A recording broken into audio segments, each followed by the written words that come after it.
Now well done. Welcome to SabiMakeAm YouTube channel. My name is Nsikak. I'll be your host for today. I'll be teaching you how to make anti lice. Okay, make I talk for our English. Abeg una well done. We go dey learn today how we fit kill lice for our hair. You know say now natural hair na the trendy thing. Everybody dey carry natural hair. So we have tendencies of having lice because of one thing or the other. And once lice lay eggs in your hair, it will take a longer time before you can heal or before it will go away.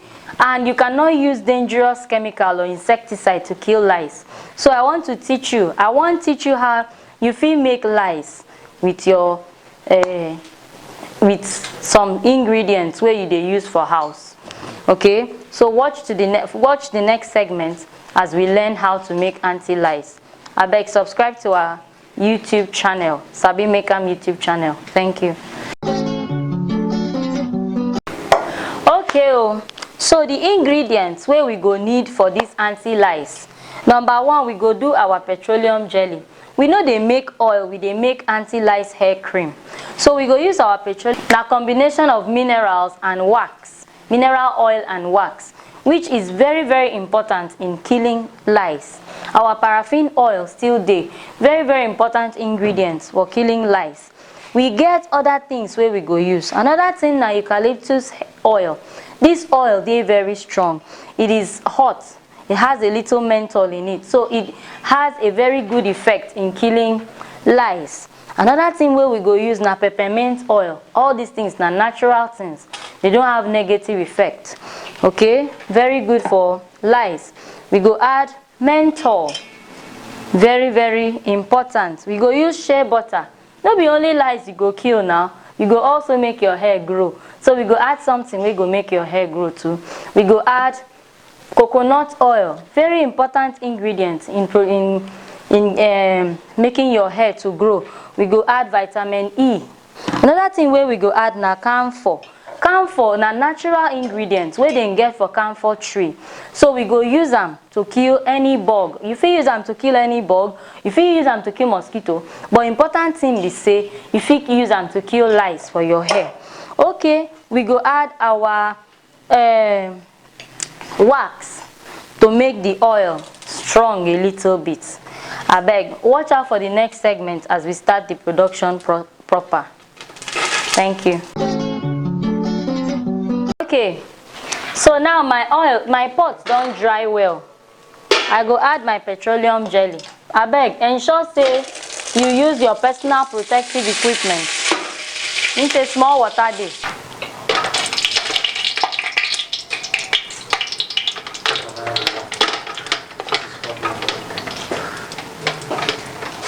Okay, so I don dey dissolve my jelly for oil. The next thing where I go add now na my paraffin oil. I tell you say paraffin oil na mineral oil where they also kill lice. It dey affect lice well. They affect bugs.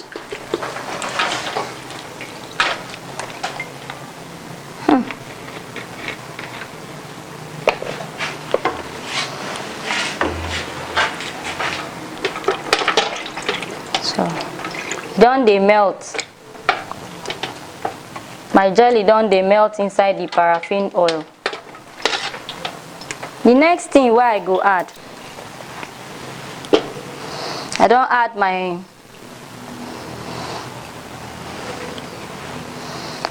my paraffin wax for there. I still dey wait make it dissolve well.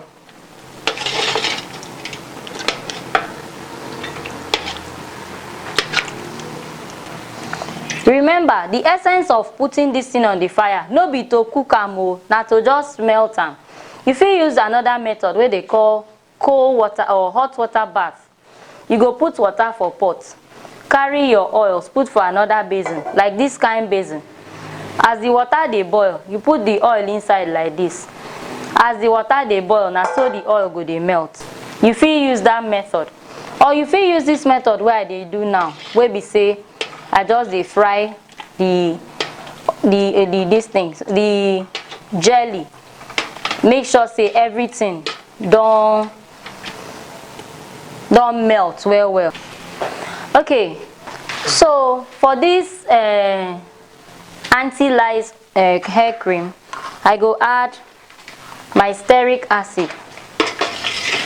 I don add my stearic acid now, make it follow dissolve as the jelly dey dissolve. Another thing wey I go add for here, like I don tell you before, camphor. Camphor, we get am from camphor tree.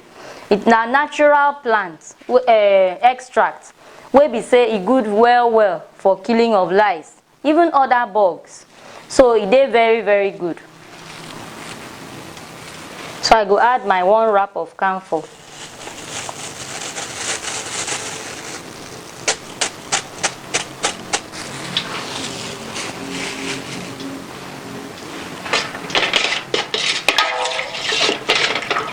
The next thing wey I go add for here na my menthol. My menthol to cool as you dey use am. You know say lice dey scratch well. So as you add your menthol, e go soothe your skin. E go make your skin cool. So I go add menthol small, a pinch of menthol. Make everything dissolve at once.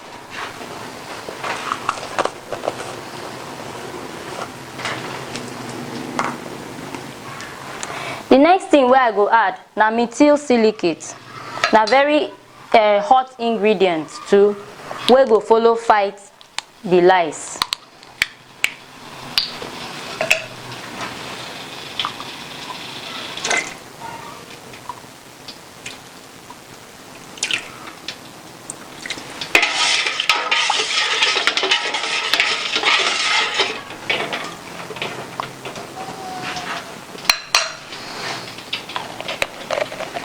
Now as you dey do am, if you wan add color, na now be the time.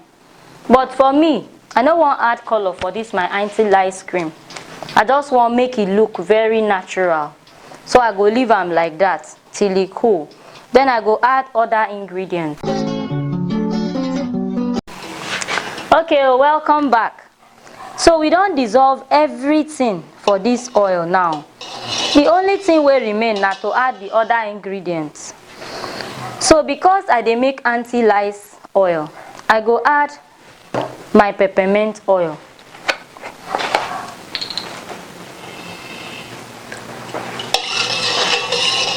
Peppermint oil na also from natural ingredients. Okay, I add my peppermint oil, make it hot a little. The heat from that peppermint oil go help to choke the lice. Another thing wey I go add here na eucalyptus oil. So I go add am now.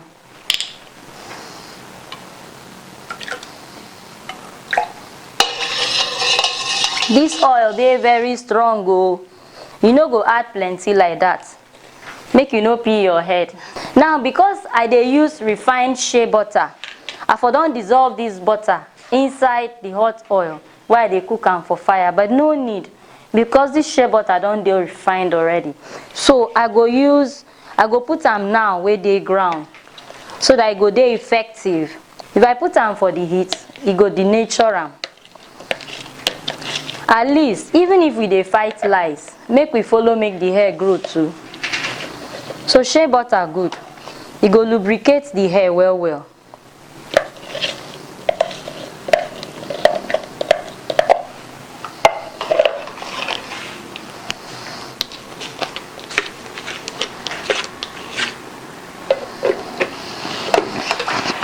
The next thing wey I go add for here na my coconut oil. Coconut oil go way back. E dey also grow hair. So even if I dey fight lice, you go still dey grow hair. I hope say una know say lice, if e plenty for your hair, if you don dey for a long time, e go dey make your hair cut.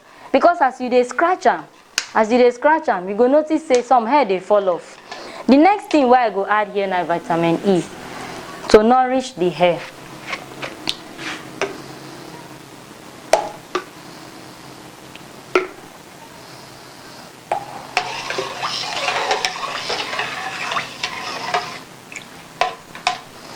Like I've been already talking before, I no go add color for this my anti lice cream. I go just leave am like this, make it look natural. The way they smell sef, I never add perfume, but I like am. But I go still add small perfume to am. Now my perfume be this. Abeg, like I don tell you before, no add perfume where they don't add alcohol. Add the one wey be oil base. Alcohol dey cut hair, e no dey good for skin.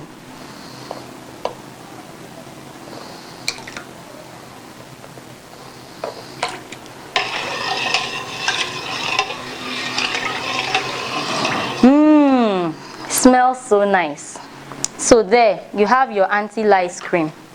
You can drop your comments at the comment section, or you can call us, or you can subscribe to our channel. I think that's the best. You can keep getting notifications. If you have any question, drop it in the comment section. Thank you. Make una no forget to subscribe to our YouTube channel at SabiMakeAm, or follow us on our social media platform at SabiMakeAm, or you fit even call us for this number 080-637-23826. Thank you.